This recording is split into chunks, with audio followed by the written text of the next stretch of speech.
दोस्तों कहानी शुरू होती है और हम टोपेलाल नाम के एक लड़के को देखते हैं जो कि किसी से डरकर भाग रहा था। इसके बाद यहाँ से सीन सीधा पुलिस स्टेशन पर शिफ्ट होता है जहाँ पर टोपेलाल पुलिस वालों को अपनी कहानी बता रहा होता है। यहाँ पर हम टोपेलाल को देखते हैं जो कि अपनी पढ़ाई पूरी करके अपने फादर से मिलने उनके घर जा रहा होता है। यहाँ पर टोपेलाल हम व्यूवर्स को बताता है कि कुछ सालों पहले उसकी माँ की डेथ हो गई थी और उसके बाद से ही उसकी और उसके फादर की आपस में नहीं बनती, इसलिए वो कई सालों बाद आज अपने फादर से मिलने आया है। फिर जब टोपेलाल अपने घर पहुंचता है तो वो ये देखकर शॉक्ड हो जाता है कि उसके फादर ने चंपा चुसेड़ी नाम की एक खूबसूरत लड़की से शादी कर ली है। वो अपने बाप को मन ही मन में गालियां देने लगता है, लेकिन तभी उसका बाप कहता है कि मैंने तुम्हें इस बारे में इसलिए नहीं बताया क्योंकि मैं तुम्हें सरप्राइज देना चाहता था। इसके बाद टोपेलाल अपने डैड और चंपा चुसेड़ी के साथ एक पार्टी में जाता है जहाँ पर उसकी मुलाकात हैरी से होती है जो कि उसके डैड का लॉयर है। फिर बातों ही बातों में चंपा चुसेड़ी टोपेलाल को कहती है कि तुम दिखने में बहुत ही क्यूट हो, क्या तुम्हारी कोई भी गर्लफ्रेंड नहीं है? जिस पर टोपेलाल उसे कहता है कि उसकी भड़वी नाम की एक गर्लफ्रेंड पहले थी लेकिन कुछ महीनों पहले उसका ब्रेकअप हो गया। इसके बाद चंपा चुसेड़ी टोपेलाल को अपनी एक दोस्त निकोल से मिलवाती है। फिर पार्टी के दौरान टोपेलाल के डैड चंपा चुसेड़ी को एक बहुत ही महंगा नेकलेस गिफ्ट करते हैं जिसको देखकर टोपेलाल की गांड जल जाती है। फिर जब सभी लोग वापस घर आ जाते हैं तो वहाँ पर हैरी चंपा चुसेड़ी के साथ फ्लर्ट करने लगता है जिसको देखकर उसके फादर को जलन होने लगती है। फिर हैरी के वहाँ से जाने के बाद फादर चंपा चुसेड़ी से पूछते हैं कि क्या तुम्हारा हैरी के साथ अफेयर चल रहा है? जिस पर चंपा चुसेड़ी कहती है कि नहीं जाने मन, ऐसा कुछ भी नहीं है। फिर अगली सुबह टोपेलाल के फादर उसको अपनी नई कार दिखाते हैं और कहते हैं कि बछड़ी के ये मेरी नई कार है और अगर तूने इसे हाथ भी लगाया तो मैं तेरी गांड फाड़ दूंगा। फिर टोपेलाल और उसके फादर आज साथ में लंच करने का प्लान बनाते हैं, पर तभी उसके फादर को एक जरूरी काम आ जाता है जिसकी वजह से उनको ये प्लान कैंसिल करना पड़ता है। फिर जब टोपेलाल घर पर होता है तभी वहाँ पर चंपा चुसेड़ी आती है और उसे अपने साथ कहीं पर चलने के लिए पूछती है, जिस पर टोपेलाल भी उसे हाँ बोल देता है। जिसके बाद वो दोनों उसके फादर की नई कार लेकर एक बार में आ जाते हैं। वो बार उस टाइम पर बंद था लेकिन चंपा को पता था कि उस बार की चाबी कहाँ पर पड़ी है, इसलिए वो उस बार को खोल देती है और वो दोनों अंदर आ जाते हैं। फिर वो दोनों वहाँ पर बहुत ज्यादा ड्रिंक कर लेते हैं और नशे में होने की वजह से वो दोनों एक दूसरे के करीब आ जाते हैं और वहीं पर ही मजदूरी करना शुरू कर देते हैं। अब उन दोनों को घर आने में काफी देरी हो जाती है और घर आकर वो देखते हैं कि टोपेलाल के फादर तो पहले ही घर पर आ चुके हैं और उन्हें ये भी पता चल जाता है कि वो दोनों बिना परमिशन के उनकी कार लेकर गए थे। फिर अगले दिन ब्रेकफास्ट के दौरान टोपेलाल चंपा चुसेड़ी के हाथ पर एक निशान देखता है जिसको देखकर वो समझ जाता है कि कल रात को उसके फादर ने चंपा चुसेड़ी को बहुत मारा होगा। फिर इसके बाद जब टोपेलाल और उसके फादर साथ में बास्केटबॉल खेल रहे थे तो खेल के दौरान उसके फादर टोपेलाल के पेट पर एक जोर का मुक्का मारते हैं और उसे कहते हैं कि भोसड़ी के आज के बाद मेरी कार को हाथ भी मत लगाइयो। फिर उसी रात को जब टोपेलाल घर में घूम रहा था तभी वहाँ पर चंपा चुसेड़ी आती है और वो उससे कहती है कि उस रात को हमारे बीच में जो कुछ भी हुआ वो सब नशे की हालत में हुआ और आज के बाद हम ऐसी गलती फिर से कभी नहीं करेंगे।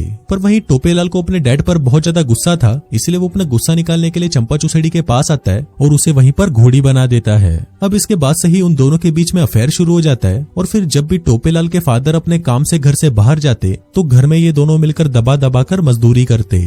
फिर एक रात निकोल टोपेलाल के घर पर ड्रिंक्स के लिए आती है जिसे उस रात चंपा चुसेड़ी ने टोपेलाल से उस पार्टी में मिलवाया था। फिर जब वो लोग ड्रिंक कर रहे होते हैं तब टोपेलाल के फादर उससे पूछते हैं कि तुमने फ्यूचर के बारे में क्या सोचा है? जिस पर टोपेलाल कहता है कि मैं एक आर्किटेक्ट बनना चाहता हूँ, लेकिन ये सुनकर उसके फादर उसे मना कर देते हैं और उसे कहते हैं कि तुम्हें इन सब चीजों को छोड़कर अपने फैमिली बिजनेस पर ध्यान देना चाहिए। अभी सुनकर टोपेलाल को बिल्कुल भी अच्छा नहीं लगता और वो वहाँ से उठकर निकोल के साथ डेट पर चला जाता है। फिर जब टोपेलाल आधी रात को वापस घर पर आता है तो वहाँ पर उसे चंपा चुसेड़ी मिलती है। फिर टोपेलाल चंपा को कहता है कि उसके डैड उसकी लाइफ कंट्रोल कर रहे हैं, इसलिए उसे जल्दी ही यहाँ से जाना है। लेकिन इस पर चंपा चुसेड़ी उसे कहती है कि तुम मुझे छोड़कर नहीं जा सकते, मैं भी यहाँ पर नहीं रहना चाहती, इसलिए तुम मुझे अपने साथ ले चलो। लेकिन टोपेलाल इस पर उसे कोई जवाब नहीं देता और वहाँ से चला जाता है। फिर अगले दिन टोपेलाल अपने फादर के साथ शिकार करने के लिए जंगल में जाता है जहाँ पर उसके फादर उसे बताते हैं कि उन्हें चंपा चुसेड़ी पर शक है कि उसका किसी और के साथ अफेयर चल रहा है। फिर जब ये लोग शिकार कर रहे होते हैं तो टोपेलाल वहाँ पर छुपकर अपने ही फादर पर गन पॉइंट करने लगता है, पर वो उस टाइम उन पर गोली नहीं चलाता। अब क्योंकि उसके फादर को चंपा चुसेड़ी पर शक हो गया था, इसलिए टोपेलाल अब चंपा चुसेड़ी के साथ ब्रेकअप करने का डिसाइड करता है। पर इससे पहले वो दोनों एक होटल में मिलते हैं जहाँ पर पहले तो वो दोनों दबाकर मजदूरी करते हैं और फिर इसके बाद टोपेलाल चंपा चुसेड़ी को बताता है कि मेरे फादर को तुम पर शक हो गया है, इसलिए अब हमें इस रिलेशनशिप को यहीं खत्म करना होगा। अब ये सुनकर चंपा चुसेड़ी को बिल्कुल भी अच्छा नहीं लगता और वो दोनों फिर से एक दूसरे के साथ मजदूरी करने लग जाते हैं और 2 राउंड लेने के बाद टोपेलाल वहीं पर थककर सो जाता है। फिर थोड़ी देर बाद जब टोपेलाल की आंख खुलती है तो वो देखता है कि चंपा चुसेड़ी वहां से जा चुकी है। इसके बाद जब टोपेलाल वापस अपने घर आता है तो वो ये देखकर शॉक्ड हो जाता है कि उसके फादर को किसी ने मार दिया है। अभी देखकर टोपेलाल बहुत ज्यादा घबरा जाता है और तुरंत वहां पर पुलिस को बुला लेता है। फिर थोड़ी देर बाद वहां पर चंपा आती है तो वो भी अपने मरे हुए हस्बैंड को देखकर शॉक्ड हो जाती है। इसके बाद पुलिस उन दोनों से पूछताछ करना शुरू कर देती है और चंपा चुसेड़ी और टोपेलाल से पूछती है कि तुम दोनों आज रात को कहां पर थे, जिस पर चंपा चुसेड़ी उन्हें बताती है कि वो तो अपनी दोस्त निकोल के साथ थी और वहीं टोपेलाल उन्हें बताता है कि वो आज रात को मूवी देखने गया था। फिर जब वो वापस घर पर आया तो वहां पर उसके डैड की लाश पड़ी थी। फिर पुलिस के वहां से जाने के बाद चंपा चुसेड़ी टोपेलाल को बताती है कि निकोल को हमारे बारे में पता चल चुका है और उसके पास हमारी एक वीडियो रिकॉर्डिंग भी है जिससे वो मुझे पैसों के लिए ब्लैकमेल कर रही है और अगर मैंने उसको पैसे नहीं दिए तो वो ये वीडियो रिकॉर्डिंग पुलिस को दे देगी, जिस वजह से हम दोनों भी फंस जाएंगे। फिर अगले दिन उसका लॉयर हैरी टोपेलाल को बताता है कि उसे चंपा चुसेड़ी पर शक है क्योंकि तुम्हारे डैड को भी पहले ही चंपा चुसेड़ी पर शक था कि उसका किसी के साथ अफेयर चल रहा है और जब चंपा चुसेड़ी को इस बारे में पता चला होगा तो उसने अपने बॉयफ्रेंड के साथ मिलकर तुम्हारे डैड को मार डाला।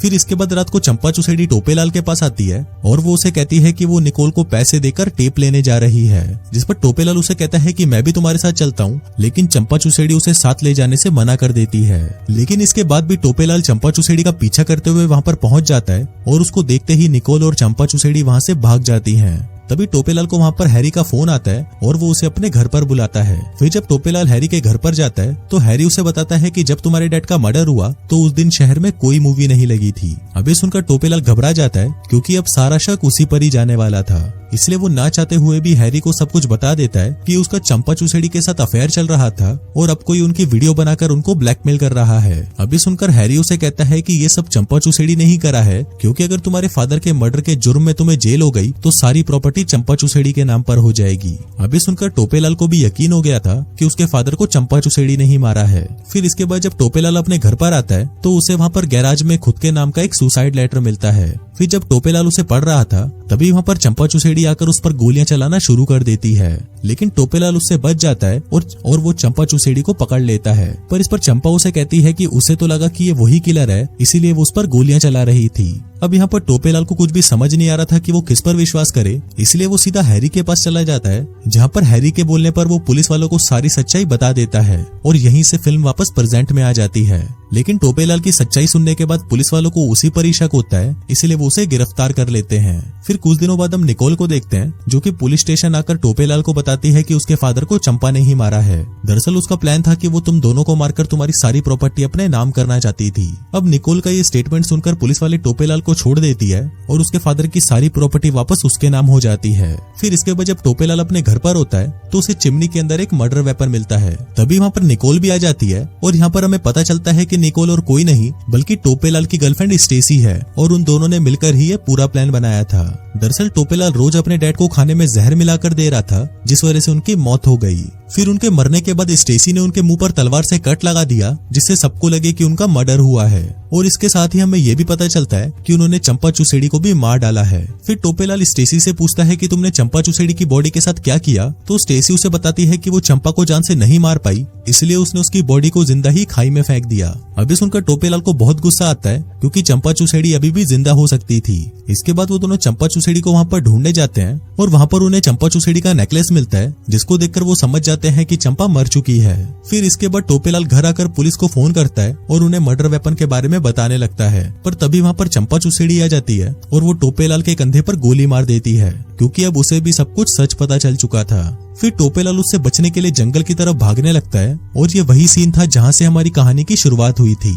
फिर वहाँ पर चंपा चुसेड़ी टोपेलाल को मारने वाली होती है, पर तभी वहाँ पर एक पुलिस वाला आकर चंपा चुसेड़ी को शूट कर देता है क्योंकि उसे अभी भी यही लग रहा था कि चंपा चुसेड़ी ही किलर है। फिर फिल्म के लास्ट सीन में हम देखते हैं कि अब सारी प्रॉपर्टी टोपेलाल के नाम हो चुकी है, जिसके बाद वो स्टेसी के साथ ये शहर छोड़कर कहीं और चला जाता है और इसी के साथ ही ये कहानी यहीं खत्म हो जाती है।